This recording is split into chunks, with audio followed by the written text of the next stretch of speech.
নমস্কার। একটা মর্মান্তিক জঙ্গি হানা এবং গণহত্যা হয়ে গেছে কাশ্মীরে, তার নিন্দা জানানোর কোনো ভাষা নেই। কিন্তু দুর্ভাগ্য আমাদের যে ভারতবর্ষে এমন একটা সরকার ক্ষমতায় আছে, এমন একটা দল ক্ষমতায় আছে এবং তার মাথায় এমন একজন প্রধানমন্ত্রী আছেন এবং এমন একজন স্বরাষ্ট্রমন্ত্রী আছেন যারা যে কোনো মর্মান্তিক ভয়াবহ ভয়ঙ্কর ঘটনাকে সার্কাসে পরিণত করতে পারেন এবং এক্ষেত্রেও তার কোনো ব্যতিক্রম নেই।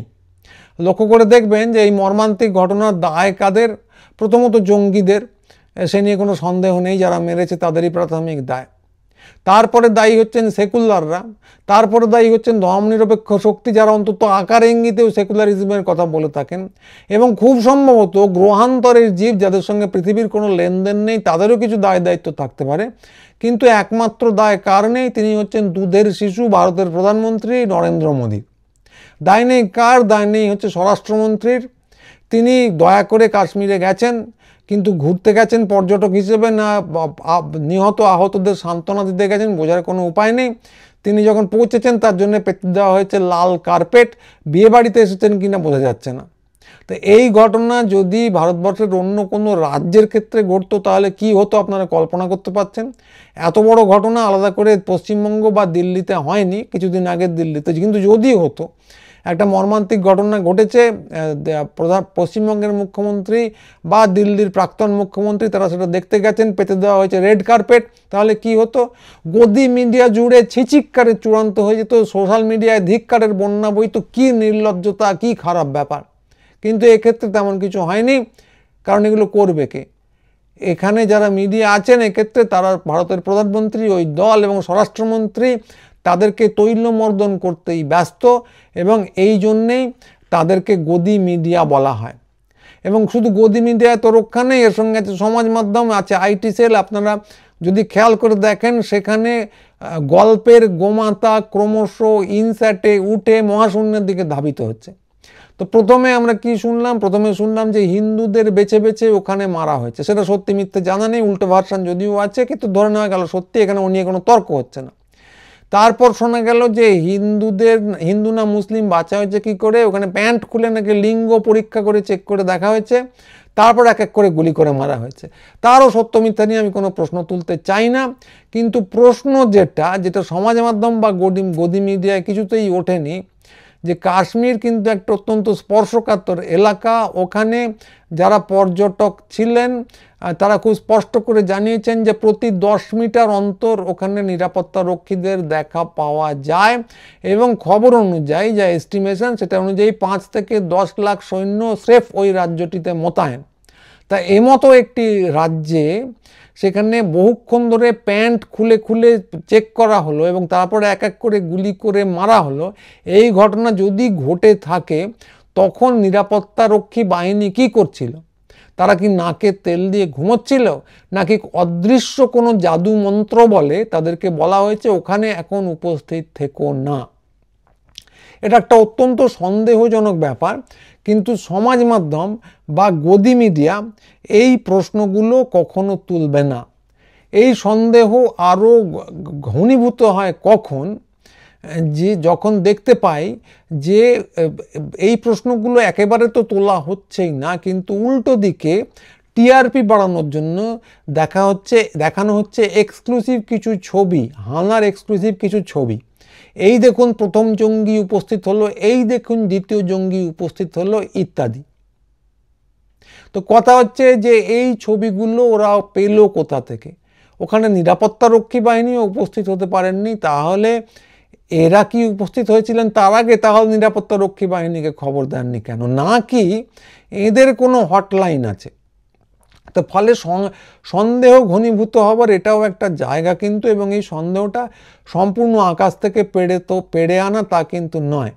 এর আগে পুলওয়ামার হামলার কথা আপনাদের মনে আছে, তখন স্বয়ং রাজ্যপাল, তিনি যখন রাজ্যপাল ছিলেন সেই সময় জম্মু কাশ্মীরের, তখন তিনি খুব স্পষ্ট করে একটা অভিযোগ মিডিয়ার সামনেই করেছিলেন যে এই হামলার পিছনে স্বরাষ্ট্রমন্ত্রক এবং কেন্দ্রীয় সরকারের একটা প্রত্যক্ষ বা পরোক্ষ দায় আছে।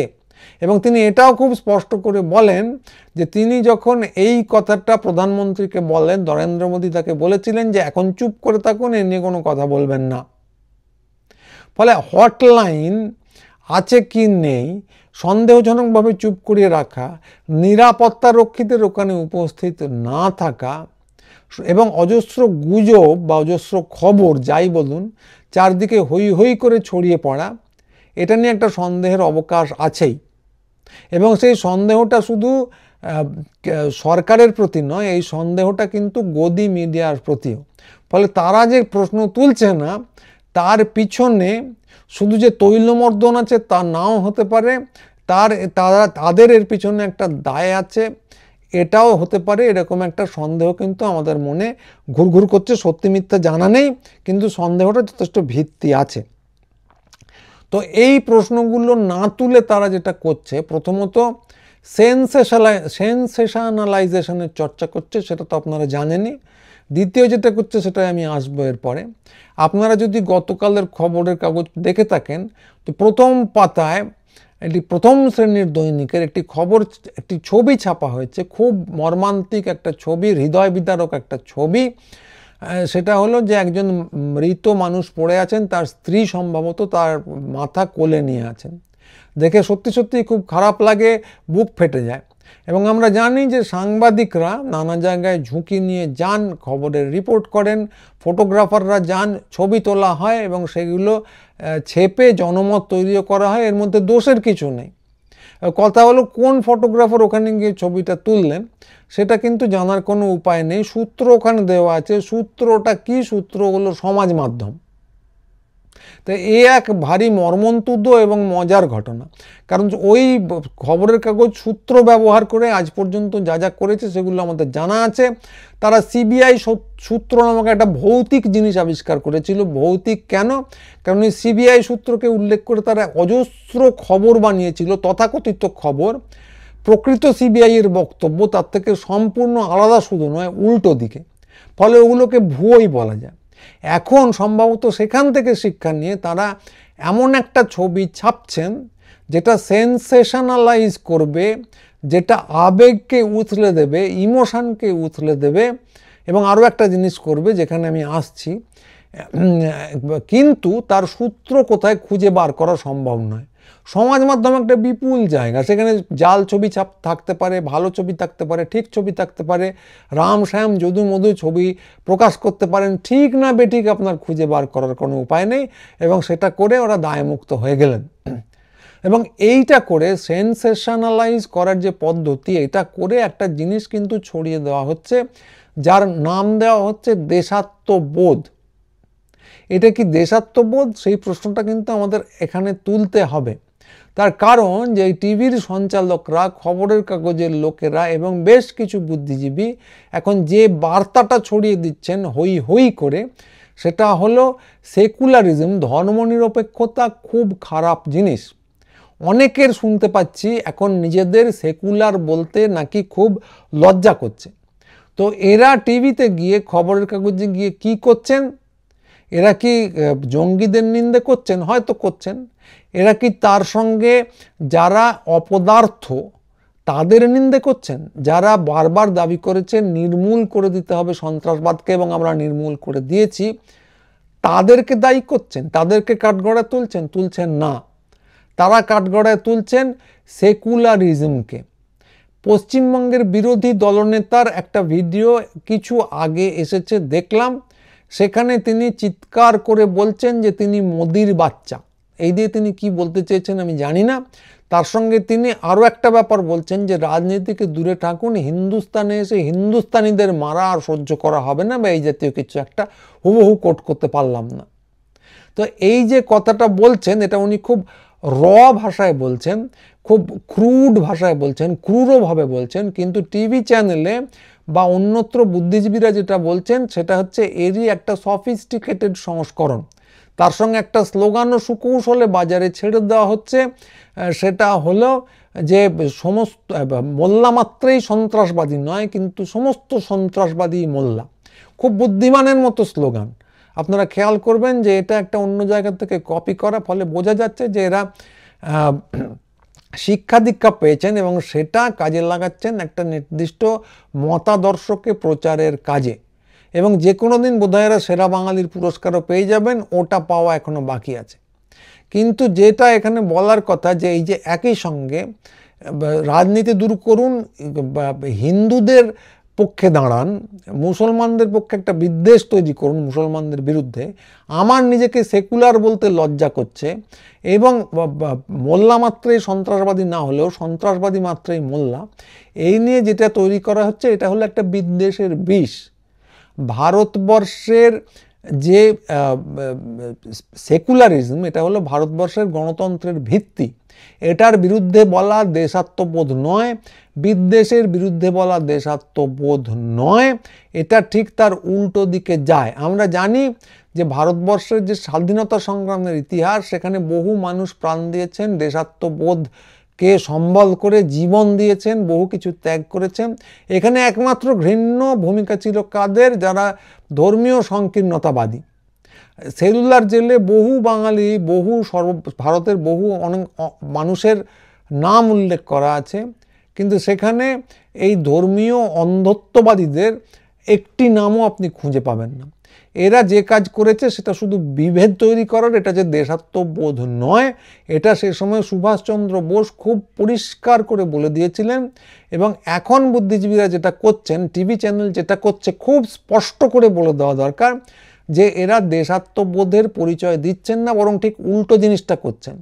সেকুলারিজমের পক্ষে দাঁড়ানো, বিভেদ না তৈরি করা, যে জঙ্গিরা হানাটা ঘটিয়েছে তাদের নিন্দে করা, শাস্তির দাবি করা, এবং যাদের অপদার্থতায় এবং অভিযোগ অনুযায়ী কিছু গাফিলতিতে বা দায় দায়িত্বের ল্যাপস এর কারণে এই ঘটনাগুলো ঘটেছে, তাদেরকে কাঠগড়ায় তোলা, সেকুলারিজমের বিরুদ্ধে বলা কোনোভাবেই দেশাত্মবোধ নয়।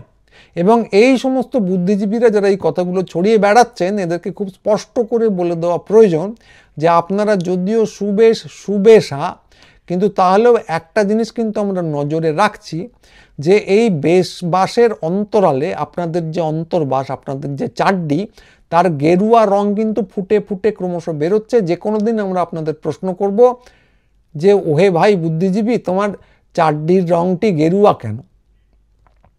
তো এখানেই শেষ নয়। দেশাত্মবোধ নিয়ে যে দেশাত্মবোধের উল্টো দিকের চিন্তাভাবনা চালু করা হচ্ছে, এখানেই শেষ নয়। বুদ্ধিজীবীরা করছেন, আইটি সেল করছে, এখানেই শেষ নয়। এর মধ্যে সুগ্রীব দোসর হিসেবে, সুগ্রীব কথাটা লক্ষ্য করবেন, তিনি একটি বিশেষ জীব। তো সুগ্রীব দোসর হিসেবে উপস্থিত হয়েছেন আমাদের মেজর ময়ূখ রঞ্জন, বিখ্যাত শ্রী শ্রী মেজর ময়ূখ রঞ্জন। আপনারা জানেন যে এর আগে ভারতবর্ষের যে চট্টগ্রাম অভিযান হয়ে গেল, সেখানে তিনি গুরুত্বপূর্ণ ভূমিকা পালন করেছেন, এবং সেই বিজয় সম্পূর্ণ হওয়ার পর সম্ভবত তিনি এবার পশ্চিম সীমান্তের দিকে নজর দিয়েছেন। তো তিনি আজকে একটা টিভি শো করেছেন, সেখানে স্পষ্ট করে দুখানা কথা বলেছেন। এক হচ্ছে যে ভারতবর্ষের সংবিধান থেকে, আমি একটু দেখে বলবো, এক হচ্ছে সংবিধান থেকে সেকুলার শব্দটা, হ্যাঁ ঠিকই বলছিলাম, সেকুলার শব্দটাকে বাদ দিয়ে দিতে হবে। দুই হচ্ছে পাকিস্তানকে নির্মূল করে দিতে হবে। তো পাকিস্তানকে তিনি কীভাবে নির্মূল করবেন আমি ঠিক জানি না, সম্ভবত বাংলাদেশকে যেভাবে নির্মূল করেছেন সেইভাবেই। আমি তার অনুষ্ঠানটা দেখিনি, শুধু পোস্টারটা দেখেছি যেটা তিনি সজোরে সমাজ মাধ্যমে প্রচার করেছেন, তাতে এই কথাগুলো লেখা আছে। তো কীভাবে করবেন জানা নেই, যাদের ইচ্ছা আছে, এখনও আগ্রহ আছে, তারা অনুষ্ঠানটা দেখে নিতে পারেন। কিন্তু কথা হচ্ছে যে এই দুটো কথা তিনি বলেছেন। তো ফলে ওই বুদ্ধিজীবীরা যারা সমাজ মাধ্যমে আইটি সেল হিসেবে ছড়িয়ে আছেন, তারা যেমন ভারতবর্ষের সেকুলারিজমকে আঘাত করছেন, বিভেদ তৈরি করছেন, এই মেজর ময়ূখ রঞ্জনও কিন্তু বস্তুত তাই করছেন। মনে রাখতে হবে যে জঙ্গি হানার বিরুদ্ধে কথা বলতে যেমন আমাদের হবে, নিন্দে যেমন আমাদের করতে হবে, একই সঙ্গে আঙুল তুলতে হবে যারা অপদার্থ তাদের বিরুদ্ধে, এবং একই সঙ্গে বিভেদ কিন্তু দেশাত্মবোধ নয়, বরং তার উল্টো দিকে। সেকুলারিজম, ধর্মনিরপেক্ষতা হলো ভারতীয় সংবিধানের স্তম্ভ, এটা রক্ষা করা একান্ত প্রয়োজনের উল্টো দিকে কথা বলা বরং দেশাত্মবোধের ঠিক বিপরীতে কথা বলা, এটা ওদের স্পষ্ট করে জানিয়ে দিতে হবে। এটা আমাদেরই করতে হবে, কারণ গদি মিডিয়া, ছাপা হোক, লেখা হোক বা টিভি হোক, তারা এটা একেবারেই বলবেন না। এটা আমাদের কথা, আমাদেরকেই আলাদা করে উল্লেখ করে দিতে হবে, জোর গলায় সমস্ত জায়গায় বলতে হবে। এরা যেখানেই এই ন্যারেটিভ দিচ্ছেন সেখানেই এর প্রতিবাদ করতে হবে, পাল্টা ন্যারেটিভ আমি যেগুলো বললাম বা অন্য কিছু, সেগুলোকে প্রতিষ্ঠা করতে হবে। এটা আমাদের দায়িত্ব। গদি মিডিয়া এটা করবে না, কারণ তারা তো ওই মতাদর্শটাই প্রচার করছে। তাদের হাবভাব দেখলে যেটা মনে হয় যে বস্তুত জঙ্গিরা যা করছে তাদের থেকে এরা আলাদা কিছু না। তো জঙ্গিরা কি করেছিল, অভিযোগ অনুযায়ী, সত্য মিথ্যা এখন আমি জানি না, যে প্যান্ট খুলে দেখেছিল যে কার লিঙ্গ কর্তৃত্ব কার নয়, কার লিঙ্গের উপর চামড়া আছে কার নেই, এবং এর উপর একটা বিভাজন তৈরি হয়েছিল কাকে মারা হবে কাকে মারা হবে না। তো এরা বস্তুত তাই করছেন, এমন একটা অবস্থা তৈরি করছেন যেখানে লিঙ্গ দেখা হবে। আপনার লিঙ্গ যদি কর্তৃত হয়, যদি অটুট না থাকে লিঙ্গের উপর চামড়া, তাহলে আপনার কর্তব্য কী হবে এটা ঠিক করে দিচ্ছে যে আপনি যেহেতু সংখ্যালঘু, কাজেই আপনাকে এর জন্য, এই হামলার জন্য দায়ী থাকতে হবে। মজা দেখুন যে উনি দায়ী নন, যিনি বলেছিলেন সন্ত্রাসবাদকে নির্মূল করে দেবো, তিনি দায়ী নন। দায়ী হবেন আপনি, যিনি ওই জঙ্গিদের চেনেন না, জানেন না, এর সঙ্গে কোনো লেনদেন নেই, দায়ী হবেন আপনি। ওই বিরোধী দলনেতার কথা বলছিলাম, তার সামনে যে মহিলা এসেছেন তার স্বামী মারা গেছেন, তিনি জোর দিয়ে বলছিলেন যে আপনাদের উপর ভরসা করে এখানে এসেছিলাম। তার কোনো উত্তর বিরোধী দলনেতা দিতে পারেননি।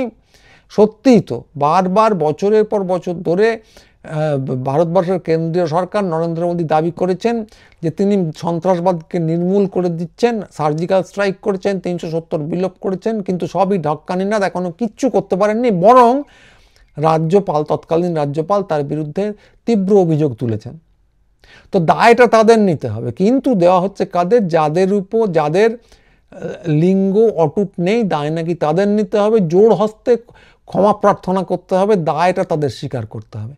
আর যাদের লিঙ্গ অটুট তাদের কি করতে হবে, ওদেরকে উল্টো দিকের মানুষদের, অর্থাৎ কিন্তু সংখ্যালঘুদের গালাগাল করতে হবে, নইলেই তাকে বলা হবে তিনি সেকুলার যেন একটা গালাগালির কথা। তো এইটা ক্রমশ প্রতিষ্ঠা করে দেওয়ার চেষ্টা হচ্ছে সমস্ত স্তর থেকে, গদি মিডিয়া স্তর থেকে, আইটি সেল থেকে, বিভিন্ন যারা বুদ্ধিজীবী যারা ছায়ায় লুকিয়েছিলেন তারা কিন্তু আস্তে আস্তে বেরিয়ে আসছেন। তো ফলে একটা জিনিস তো আমাদের করতেই হবে, যেটা আমি আগে বললাম, যে এদেরকে বলতে হবে ভাই তোমার 4D কোথায়, এবং উল্টো দিকে এই ব্যাপারটা নিয়ে আমাদের সচেতন থাকতে হবে। আমার মনে পড়ছে যে আমরা একটা বই বার করেছিলাম, আমি অনেকগুলো অপশব্দ আজকে ব্যবহার করে ফেললাম, তো কিছু করার নেই, লিঙ্গ টিঙ্গ ইত্যাদি তো বলতেই হবে, কারণ এই ন্যারেটিভটা এত ক্রুড, তার বিরুদ্ধতা করতে গেলেও এই কথাগুলো আমাদেরকে বলতে হবে। তো অবস্থাটা এখন যেদিকে, যাতে আমরা একটা বই বার করেছিলাম কিছুদিন আগে, তার শিরোনামেও ছিল একটা অপশব্দ, বইটার নাম ছিল নুনু যখন শনাক্তকরণের চিহ্ন। তো সেখানে বলা হয়েছিল একটা কাল্পনিক জিনিস, উপন্যাস, ফিকশন, সেখানে বলা হয়েছিল এমন একটা অবস্থার কথা যেখানে লিঙ্গের উপর চামড়া আছে না নেই এটাই ক্রমশ হয়ে উঠবে শনাক্তকরণের চিহ্ন, এবং তাই দিয়ে ঠিক করা হবে আপনি অপরাধী না অপরাধী নন। সেটা ছিল ফিকশান। এখন অবস্থা যেদিকে দাঁড়াচ্ছে সেটা আর ফিকশান থাকছে না। এরা যেটা করছেন, জঙ্গিদের থেকে এরা বস্তুত আলাদা কিচ্ছু নন, লিঙ্গের উপর চামড়া আছে কি নেই তার উপরে এরা অপরাধী না অপরাধী নন স্থির করে দিচ্ছেন। তো এটা নিয়ে আগেই বলে দিয়েছিলাম বলে গর্ব অনুভব করা যেতে পারত, কিন্তু করার কোনো কারণ নেই। যে ভবিষ্যৎবাণী, যে দেশে এইসব ভবিষ্যৎবাণী মিলে যায়, দুর্ভাগা সেই দেশ। ফলে এই দুর্ভাগ্যটা নিয়ে আমাদের সচেতন থাকতে হবে, এবং এই দুর্ভাগ্যটা যাদের কারণে তাদের নিয়ে সচেতন থাকতে হবে।